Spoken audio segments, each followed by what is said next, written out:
From rings ceremonially destroyed with hammers to shoes rumored to be Prada, the objects surrounding the Pope are steeped in bizarre traditions that date back centuries.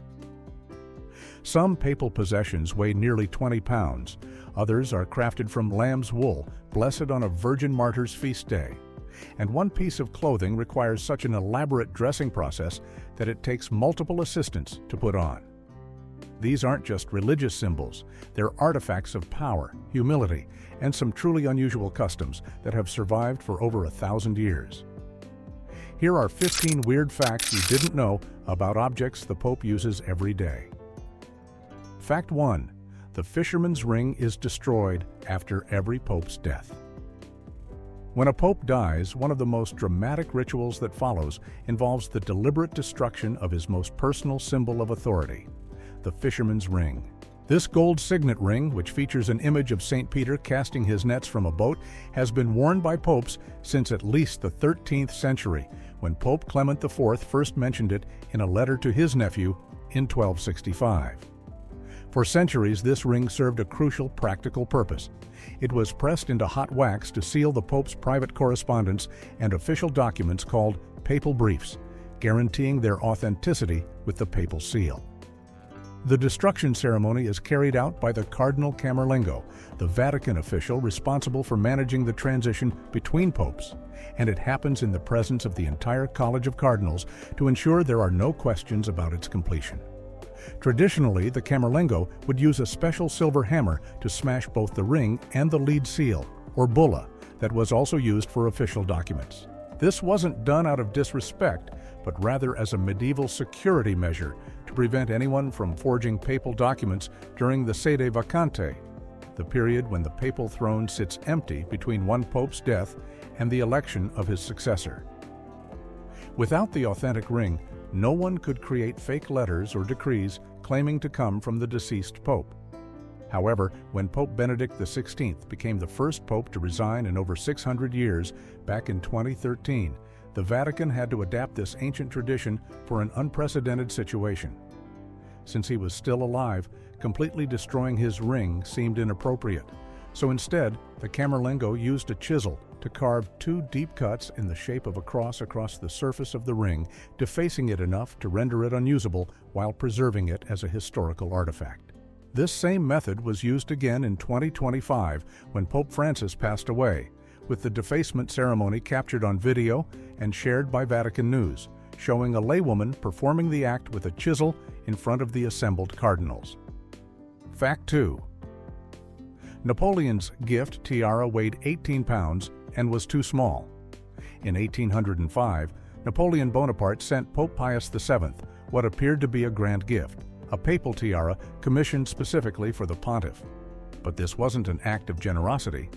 It was a carefully crafted insult disguised as a tribute. The tiara weighed a staggering 18 pounds, which was completely absurd considering that traditional papal tiaras typically weighed between 2 and 5 pounds. This wasn't just heavy, it was punishingly heavy, designed to be physically burdensome to wear during any ceremonial occasion. But Napoleon didn't stop there. The tiara was also deliberately made too small to fit comfortably on a human head, ensuring that even if the Pope wanted to wear this so-called gift, it would cause him actual pain and discomfort. The insult went even deeper than the physical design.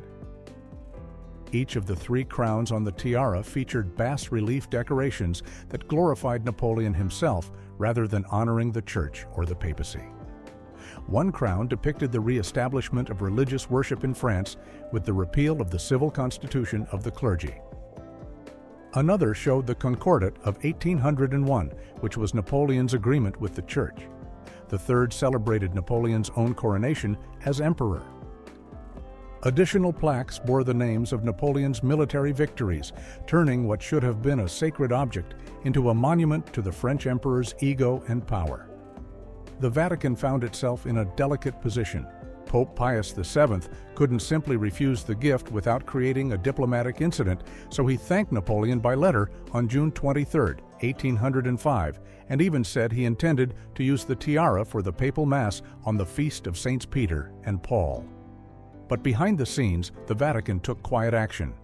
Cardinal Ercole Consalvi, The Cardinal Secretary of State had all the decorations glorifying Napoleon carefully removed from the tiara. In their place, the Vatican inserted inscriptions from Scripture, Acts chapter 20, verse 28 at the top, Revelation chapter 11, verse 4 in the middle, and Psalm 85, verse 10 at the bottom. The tiara was eventually adjusted so it could actually be worn, and despite its origins as an insult, it was used for several papal coronations, most notably for Pope Pius IX in 1846. Fact 3. Pope John XXIII appeared with his cassock held together by safety pins. When Cardinal Angelo Roncalli was elected pope in 1958, becoming Pope John XXIII, the renowned papal tailors at Gamarelli faced a unique challenge. The portly cardinal was a well-known client of the shop, having purchased garments from them since his days as a chaplain in the Italian army during World War I. Bonaventura Gamarelli, the tailor at the time, correctly predicted that Roncalli would be chosen as a compromise candidate during the conclave, and he had the foresight to prepare the largest of the 3 traditional cassocks specifically to fit him. However, in the chaotic rush immediately following the election, papal attendants made a critical error. Instead of selecting the properly sized large cassock that had been carefully prepared for the new pope's generous frame, they mistakenly grabbed the medium-sized version. With tens of thousands of faithful Catholics already gathering in St. Peter's Square and the world waiting to see the new pontiff, there was no time to make a switch. The attendants had to work quickly to present Pope John XXIII to his flock. Their solution was decidedly improvised.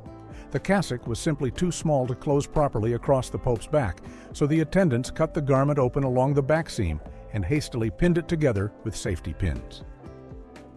When Pope John XXIII stepped onto the terrace of St. Peter's Basilica to greet an estimated 100,000 people who had gathered below, he was wearing a white papal cassock that was literally held together with safety pins running down his entire back. The faithful in the square, unaware of the wardrobe malfunction happening behind the scenes, celebrated enthusiastically as their new spiritual leader gave his first blessing. Once the Pope retreated from the balcony after his public appearance, the correctly sized large cassock was waiting for him inside. The Gamarelli family, who had served popes since 1798, took the incident in stride as one of those unpredictable moments that can happen even during the most solemn occasions in Vatican history. Fact 4. The red shoes were never actually Prada.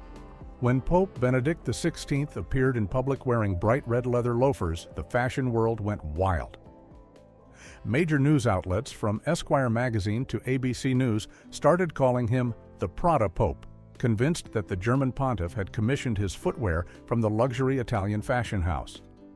The rumor spread so quickly and so widely that even respected publications reported it as fact, with Esquire going so far as to name Benedict Accessorizer of the Year in 2007. But there was just one problem with this glamorous story. It was completely false. The truth was far more humble and far more interesting. Benedict's famous red shoes were actually handmade by 2 Italian cobblers who had nothing to do with high fashion. The first was Antonio Arellano, a Peruvian immigrant who had moved to Rome in 1990 and opened a small shoe repair shop near the Vatican's St. Anne entrance. Arellano had been polishing and mending the shoes of Cardinal Joseph Ratzinger for years before his election as Pope, and the Cardinal would personally visit the tiny shop to have his worn black and cherry red moccasins brought back to life. When Arellano saw his customer-elected Pope on television in 2005, he was amazed.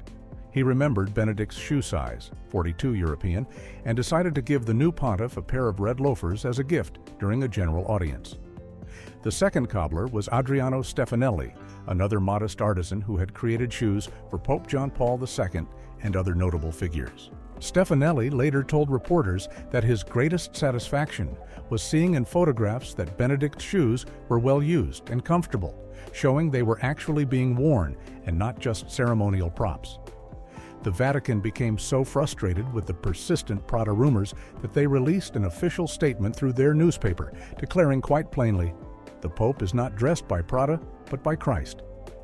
Despite this direct denial, the image of Benedict as a fashion-forward pope wearing designer shoes remained stubbornly embedded in popular culture for years. Fact 5. Live lambs are blessed annually. To make Archbishop vestments.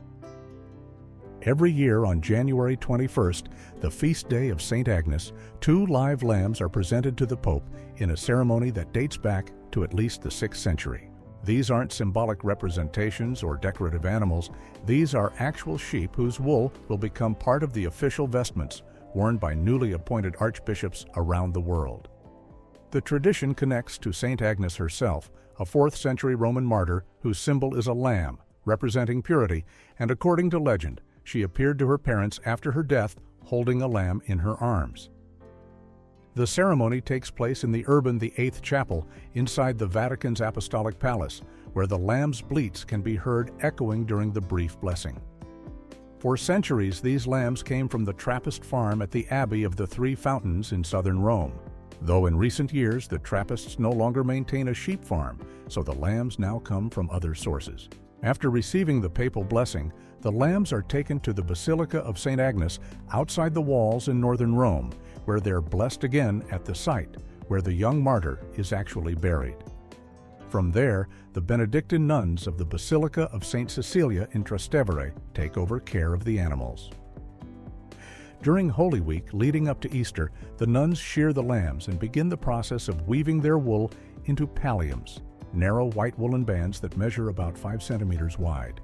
Each pallium is decorated with 6 black silk crosses and features black silk tips on the hanging ends, which symbolize the dark hooves of the sheep that the Good Shepherd carries on his shoulders. Before the new metropolitan archbishops receive their palliums, the vestments are placed near the tomb of St. Peter, beneath the main altar of St. Peter's Basilica, where they remain throughout the night of June 28th. The next day, on the feast of Saints Peter and Paul, the Pope personally blesses and bestows the palliums on archbishops from around the world during a special Mass, symbolizing their authority and communion with Rome. Fact 6. The papal tiara has been retired. Since 1963. The papal tiara, also called the triregnum because of its 3 crowns stacked on top of each other, hasn't been worn by a pope in over 60 years. Pope Paul VI was the last pontiff to wear one, and he only did so once, at his coronation ceremony on June 30th, 1963. Just over a year later, in one of the most dramatic gestures in modern papal history, Paul VI descended the steps of his throne inside St. Peter's Basilica during the Second Vatican Council and placed his tiara on the altar as a symbol of renouncing earthly power and glory. He announced the crown would be sold to raise money for charity, though it was actually purchased by American Catholics and is now permanently displayed at the National Shrine of the Immaculate Conception in Washington, D.C. From that moment forward, no pope has worn the Triple Crown again, even though the tradition isn't technically abolished. The papal tiaras throughout history ranged from breathtakingly expensive to surprisingly humble. One tiara belonging to Pope Paul II in the 1460s contained gemstones valued at 200,000 florins, which equals roughly $22 million in today's money. Pope Boniface VIII's crown from the late 1200s was documented in a papal treasury inventory as containing 48 rubies, 72 sapphires, 45 emeralds, and an enormous ruby sitting at the very top. These weren't just ceremonial pieces, they were genuine fortunes worn on the Pope's head, but not every papal coronation involved such wealth.